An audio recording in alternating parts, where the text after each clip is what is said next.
नमस्कार दोस्तों, मैं संजय चौधरी। आज का जो वीडियो का जो टॉपिक है वो है इन्फेक्शन के ऊपर। हम टैटू को इन्फेक्शन से कैसे बचाएं। अक्सर जो लोग हैं टैटू बनवा जरूर लेते हैं लेकिन उसका ख्याल नहीं रख पाते, या फिर आर्टिस्ट टैटू बनाता है तो उसको पता नहीं कि क्या क्या गलतियां होती है।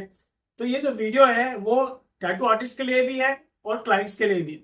तो इस वीडियो को पूरा देखेगा ताकि आपको पता चल जाए कि टैटू इन्फेक्शन होता क्यों है और इसको कैसे बचाना है। मेनली हमें बचाना जरूरी है क्योंकि होने के कारण तो बहुत सारे हो सकते हैं, लेकिन कैसे बचाया जाता है ये बहुत ज्यादा जरूरी है। तो इस वीडियो को पूरा देखेगा। ये हर टैटू आर्टिस्ट के लिए है, जो अभी नया सीख रहे हैं उनके लिए है, या 2-4 साल हो चुके हैं उनके लिए भी है, और सभी क्लाइंट्स के लिए है जो टैटू बनाने से पहले सोचें और इसको समझें कि टैटू बनाने से पहले हमें क्या क्या चीज़ों का ध्यान रखना है और इन्फेक्शन से कैसे बचाया जाता है। ठीक है, तो इस वीडियो को पूरा देखेगा, आपको जानकारी पूरी मिलेगी। चलिए शुरू करते हैं।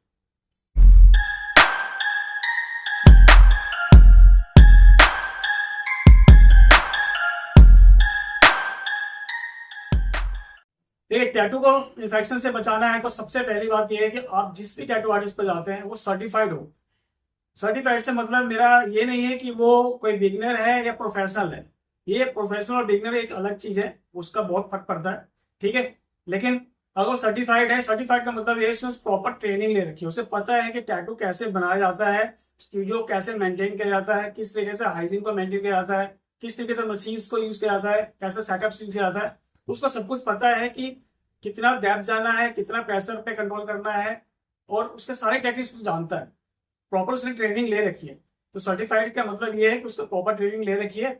और रही बात बिगनर या प्रोफेशनल की, तो मेरा मानना तो ये है कि भाई हर प्रोफेशनल पहले बिगनर होता है।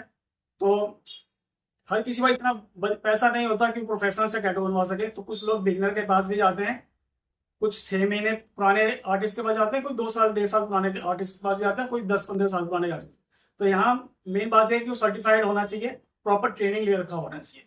ऐसा नहीं है कि वो सीधा आया। मैं किसी को बोलना नहीं चाहूंगा कि स्ट्रीट आर्टिस्ट के पास दिक्कत होती है, क्योंकि हर कोई अपना काम करता है और स्ट्रीट आर्टिस्ट को मैं ब्लेम नहीं करना चाहता, लेकिन उनके पास दिक्कत ये होती है कि वो हाइजीन मेंटेन नहीं करते। बाकी काम का तो अलग बात है, वो हाइजीन मेंटेन नहीं करते, जिसकी वजह से इन्फेक्शन होता है। ठीक है, तो पहला पॉइंट यही है कि आप जो है किसी सर्टिफाइड टैटू आर्टिस्ट से ही टैटू बनवाएं, जिससे उनको सब कुछ पता है कि किस तरीके से जो है उनका सेटअप होता है, किस तरीके से हाइजीन मेंटेन होता है, जिसकी वजह से इन्फेक्शन होने के चांसेस जो है बिल्कुल जीरो हो जाते हैं। ठीक है, दूसरा, आप जब क्लाइंट है कहीं टैटू बनवाने जाते हैं तो इस बात का ध्यान रखना है कि उनके पास जो भी इक्विपमेंट है, जैसे कि नीडल हो गया, इंक कप्स हो गया, ग्लव्स हो गया, इवन उनका जो सेटअप है पूरा डिस्पोजेबल होना चाहिए। सारी चीजें बिल्कुल नई होनी चाहिए। नीडल बिल्कुल सेट पैक आपके सामने खोले ज्यादा अच्छा है। हो सके तो एक्सपायरी डेट भी देख लीजिए, इवन इंक की भी एक्सपायरी डेट देख लीजिए, क्योंकि कभी कभी एक्सपायर्ड इंक भी जो है या आउटडेटेड जो इंक होते हैं वो भी दिक्कत करते हैं। वैसे बहुत कम चांसेस होता है कि स्टूडियो में जो भी आर्टिस्ट बैठे हैं वो एक्सपायर्ड इंक यूज करें या लोकल प्रोडक्ट्स करें, लेकिन अगर आपके सामने सब कुछ साफ सुथरा हो, उनका सेटअप साफ सुथरा है, एक एक चीज को उन्होंने रैप करके रखा हुआ है, जैसे कि मशीन हो गया उनका रैप होना चाहिए, उनके जो स्प्रे बॉटल्स होते हैं जिनसे वाटर और ग्रीन सोप्स का यूज किया जाता है, उनका जो सेटअप होता है वो भी रैप होना चाहिए, मशीन पूरी रैप होनी चाहिए। कहने मतलब जिस जिस चीज को हाथ लगा रहे हैं वो रैप हो ज्यादा अच्छा। इससे क्या होता है, हाइजीन मेंटेन रहता है, तो रिस्क कम हो जाता है इन्फेक्शन का। ठीक है, तो साफ सफाई होनी जरूरी है। इवन जहाँ हैंड रेस्ट होता है वो हैंड रेस्ट भी रैप होना चाहिए, ताकि उस पर, क्योंकि अगर ऑलरेडी कोई क्लाइंट आ चुका है पहले से, ठीक है, काम करा के जा चुका है उस पर, और उसके रैप बदली नहीं गई है, तो हो सकता है उसका ब्लड से आपको कुछ इन्फेक्शन हो जाए, किसी तरह का कोई भी डिजीज ट्रांसफर हो सकता है। ठीक है, तो आप इस बात को कंफर्म कर ले काम करने से पहले। अगर आपको लग रहा है कि टैटू आर्टिस्ट चीजों का ध्यान नहीं रख रहा है तो उनको याद दिला दीजिए। कभी कभी क्या है, आर्टिस्ट सोचता है कि चलो अभी एक छोटा सा टैटू तो बनाया है, लेकिन छोटे से टैटू के चक्कर में ही कभी कभी कुछ ना कुछ छोटी मोटी डिजीज ट्रांसफर हो सकती है और कुछ बड़ी डिजीज भी हो सकती है, तो इनमें इन्फेक्शन होने के चांसेस हो सकते हैं। ठीक है, तो इस बात का ध्यान रखिएगा कि ये आपकी भी रेस्पॉन्सिबिलिटी बनती है कि हाइजीन जो है आपका आर्टिस्ट रखे, और उनको याद दिलाया जाए अगर वो बाई चांस भूल जाते हैं। वैसे तो आर्टिस्ट बोलते नहीं है, जो बढ़िया आर्टिस्ट होते हैं वो बोलते नहीं। ठीक है, तो फिर भी अगर आप बाई चांस वो नहीं इस चीज को मेंटेन कर रहे हैं तो या तो आप वहां से हट जाइए, कहीं और जाके बनवा लीजिए, नहीं तो उनको बोलिए कि भाई इनको सब चीज को रैप कीजिए, आप कैसे आर्टिस्ट हैं, उनको कमियां बताइए, ताकि वो अगर आपका टैटू ना बनाए लेकिन अगर दूसरे का ध्यान रखे कि भाई अगर मैं सफाई नहीं रखूंगा, हाइजीन मेंटेन रखूंगा तो मेरा क्लाइंट जो है भाग जाएगा। ठीक है, तो ध्यान रखिएगा ऐसे स्टूडियो में जाएं जहाँ पे हाइजीन को सही से मेंटेन किया जा सके, बस हर सब कुछ जो है फ्रेश सेटअप यूज किया जाएगा, स्टरलाइज चीजें नहीं हो, ठीक है, रैप किया हो, उनको हाइजीन को सही से मेंटेन किया हो। तीसरा चीज आता है आफ्टर केयर। आफ्टर केयर बहुत ज्यादा जरूरी है। आफ्टर केयर आपकी टैटू की हीलिंग में तो हेल्प करता ही है, ठीक है, साथ में इन्फेक्शन भी जाता है। आफ्टर केयर कौन सा होता है, जो आपका टैटू आर्टिस्ट आपको बताता है, आपको वही फॉलो करना है। ये नहीं आपने कहीं से सुन लिया कि नहीं मेरे दोस्त ने तो वैसलीन लगाया और बेबी ऑयल भी लगाते लोग, बेबी ऑयल लगाया और मुझे तो कुछ हुआ ही नहीं। ऐसा नहीं होता भाई।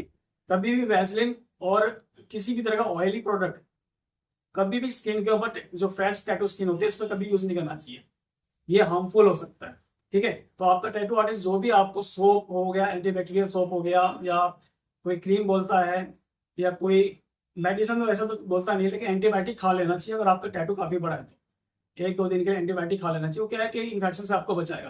तो ये सब चीजें आपको आपका टैटू आर्टिस्ट बताएगा, ठीक है। और आफ्टर केयर के ऊपर मैंने ऑलरेडी एक वीडियो बना रखी है, अगर आपने नहीं देखा होगा तो आप देख लीजिएगा, मैं सबसे लास्ट में यह लिंक दे दूंगा डिस्क्रिप्शन में, वहां देख लीजिएगा कि आफ्टर केयर कैसे फॉलो किया जाता है। तो आफ्टर केयर को फॉलो करना बहुत जरूरी है। अगर आपने उसको मैनेज नहीं किया है तो उसमें रिस्क हो जाता है कि आपका टैटू जो है इन्फेक्टेड हो जाए। चौथा पॉइंट मैं आपको बता रहा हूँ कि टैटू इन्फेक्टेड ना हो इसके लिए क्या करना चाहिए, ठीक है, और क्या नहीं करना चाहिए। सबसे पहली बात तो क्या नहीं करना चाहिए, उसमें यह है कि अक्सर जो है जब हम टैटू बनवा के आते हैं थोड़ी बहुत किसी किसी को खुजली होती है, खुजलाहट होती है, इचिंग सी होती है, ठीक है। तो कभी भी इसको नाखून से खींचना नहीं चाहिए, पीलिंग नहीं करना चाहिए, ठीक है। मैनुअल पीलिंग क्या होता है कि जब टैटू बनता है 4-5 दिन के बाद जो है स्किन वहां से पीलिंग करता है, मतलब स्किन वहां से उतरती है, उसको खींचना नहीं चाहिए। ये सब आफ्टर केयर में होता है, लेकिन अलग से भी चीजें होती हैं, ठीक है। और साबुन, पानी, शैम्पू वगैरह बहुत रेयर केस में इनको यूज ही नहीं करना चाहिए, जिम अवॉइड करना चाहिए।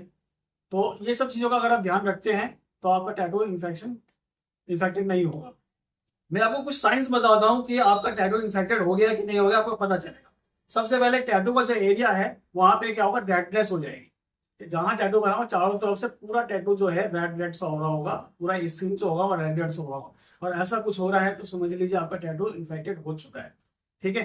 फीवर आ रहा है, ठंड लग रही है बहुत ज्यादा, तो भी हो सकता है कि इन्फेक्टेड हो। लेकिन फीवर और ठंड की मतलब कि ये नहीं है कि है ये, क्योंकि कभी कभी क्या होता है किसी किसी क्लाइंट को घबराहट से जब वो बड़ा टैटू बनवा रहे होते हैं तो क्या होता है वो अपने पेन से स्ट्रगल कर रहे होते हैं, इसकी वजह से भी फीवर आ जाता है, जो कि आम बात है। तो फीवर एक साइन हो सकता है, लेकिन अगर फीवर बहुत लंबे समय के लिए है, 2-3 दिन के लिए हो गया है, ठंड ज्यादा लग रही है, तो आपको डॉक्टर से कंसल्ट कर लेना चाहिए। स्वेलिंग बहुत ज्यादा हो रही है, ठीक है, स्वेलिंग आना आम बात है, जनरली जब टैटू बनता है तो थोड़ी बहुत स्वेलिंग सबको आती है, जो 1 से 2 दिन खत्म हो जाती है, लेकिन स्वेलिंग वो खत्म ही नहीं हो रही है, बढ़ती जा रही है, बहुत ज्यादा हो रही है, ठीक है। साथ में पेन भी बहुत ज्यादा हो रहा है, तो भी आपको डॉक्टर से और अपने टैटू आर्टिस्ट से कंसल्ट कर लेना चाहिए। ये भी एक साइन हो सकता है इन्फेक्शन का। अगर आपके टैटू में पस जम रहा है, पस का मतलब ये हो गया कि जहां पे टैटू बना हुआ वहां से कोई पीला रंग का या हरा रंग का कोई पदार्थ निकल रहा है लिक्विड फॉर्म में, ठीक है, तो वो भी हो सकता है कि वहां पे पस जम गया। पस जमने का मतलब होता है वहां पे इन्फेक्शन हो गया। वो इन्फेक्शन बहुत बड़ा भी हो सकता है, छोटा भी हो सकता है, अगर पस बहुत ज्यादा है तो बड़ा भी हो सकता है, ठीक है। पस आने का कारण कई होता है। एक तो ये होता है कि आपका जो आर्टिस्ट है उसको एक्सपीरियंस नहीं था, उन्होंने बहुत ज्यादा ओवर वर्क किया है, डेप्थ ज्यादा डाल दिया है, और ये भी हो सकता है कि उसमें पानी लग गया, आपने केयर आफ्टर केयर जो है सही से फॉलो नहीं किया, तो पानी लगने के भी पस जम जाता है, तो ये भी एक साइन होता है इन्फेक्शन होने का। तो ये मैंने आपको 4 साइन बताए, और इनमें कोई भी साइन होता है तो सबसे पहले अपने टैटू आर्टिस्ट से पहले पूछे कि आखिर ऐसा हुआ क्यों, ठीक है। वो अगर आपको सजेस्ट करता है तो आप डॉक्टर से आप एडवाइस लीजिएगा और मेडिसिन लीजिएगा। अपनी तरफ से बिना बात के जो है आपको मेडिसिन नहीं लेना, पहले आपको इस साइन को समझना है, टैटू आर्टिस्ट से बात करनी है, वो आपको बताएगा वाकई आपका टैटू इन्फेक्टेड हुआ है कि नहीं हुआ, या अभी शुरू हुआ है तो हो सकता है बिना दवाई के ही ठीक किया जा सकता है और बिना हील हो सकता है, ठीक है। तो इसके लिए करवाने जो होते हैं पहले अपने टैटू आर्टिस्ट से कंसल्ट कीजिएगा। और एक बात मैं और बताना चाहता हूँ, टैटू हीलिंग में टाइम लगता है। कभी कभी क्लाइंट्स को क्या लगता है कि ऊपर से स्किन उतर चुकी है तो हमारा टैटू जो है हील हो चुका है, एक्चुअल में ऐसा नहीं होता। एक्चुअल में टैटू हील होने में टाइम लगता है, ऊपर की स्किन अभी सिर्फ निकली है, अभी नई लेयर्स आएगी, नई स्किन आएगी। इंटरनली टैटू जो है हील होने में 40 से 45 दिन लग जाता है, ठीक है। तो ये मत सोचिएगा कि आपने 1 हफ्ते में आपका स्किन उतर गया तो आपका टैटू हील हो चुका है। उसके बाद भी आपको कम से 1 महीना ख्याल रखना है, टैटू को आपको हाइड्रेट करके रखना है, बढ़िया सा मॉइस्चराइजर लगाना है, उसको बार बार खुजलाना नहीं है, हो सके तो बिना हाथ धोए आपको अपने टैटू एरिया को टच भी नहीं करना है, क्योंकि जरूरी नहीं है ना, आपका हाथ हमेशा साफ रहता है, आप काम करते रहते हैं, कुछ ना कुछ करते रहते हैं, और आप स्ट्रेस टैटू को बार बार टच करेंगे तो बैक्टीरिया वगैरह ट्रांसफर हो सकता है। तो ध्यान रखिएगा कि ये मत सोचिएगा कि टैटू आपका 4-5 दिन में हील हो जाता है। टैटू हील होने में 20 से 45 दिन लग जाते हैं। वो डिपेंड करता है किसकी हीलिंग कैसी है, किसका कितना अच्छा स्किन हील हो जाता है। किसी किसी को जो है घाव लगता है तो बहुत जल्दी उसका टैटू उसका घाव ठीक हो जाता है, किसी को महीनों लग जाते हैं, हफ्तों लग जाते हैं। तो सबका अपना अपना एक टाइम पीरियड होता है हीलिंग होने का, ठीक है। तो आप इन सब चीज़ों का ध्यान रखेंगे तो आपको इन्फेक्शन होगा नहीं। और मैंने आपको सभी चीज़ें बता दी है कि इन्फेक्शन कैसे होता है और उससे बचाया कैसा जाता है, किस बातों का ध्यान रखा जाता है, और इन सब बड़ी बातों का ध्यान रखेंगे तो आपका टैटू कभी इन्फेक्टेड नहीं होगा और बहुत बढ़िया रहेगा। तो उम्मीद है दोस्तों आपको ये वीडियो पसंद आया होगा, और आपको ये वीडियो पसंद आए तो चैनल को सब्सक्राइब करते जाइएगा, साथ ही नोटिफिकेशन के लिए बेल आइकन को प्रेस करिएगा ताकि आपको इसी तरह के वीडियोस मिलते रहे। धन्यवाद।